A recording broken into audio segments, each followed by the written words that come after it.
durian terlajak murah. Rosak seulas. Ganti sendiri. Yang penting semua ni yang breed mahal tau. Set talam longgok 100. Yang sebatu semua 100. Cing, kalau yang satu batu dah merah, semua dah merah. Dalam musangking semua musangking. Buah baru tu macam mana? Setiap hari buah baru. Kita setiap hari masuk buah fresh daripada Johor dan juga Raut. Adalah sini semua buah cantik-cantik. Yes.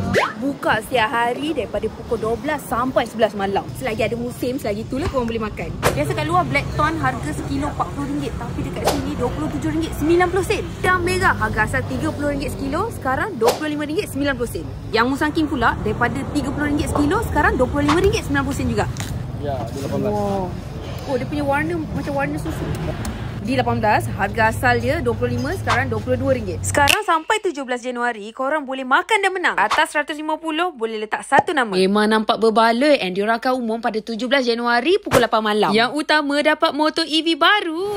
Biasa RM5, pulut RM8. Kalau durian pula, korang tengok apa yang korang nak. Di 24, 15, udang merah dengan musangking 20. Lepas tu terpoyak sekali dengan nasi RM15. Isi durian yang premium-premium kat sana tu, yang dijadikan terpoyak, dia orang masak tau.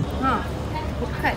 Aku rasa mesti orang Mancung dah pernah makan dah ni. Pedas-pedas padu lah. Dia punya rasa terpoyak tu memang strong. Tak kedekut, tak cayak, tak ceroy. Cendol pulut, cendol durian. Jaga gula. Aku makan. Wow. Isi dia tebal.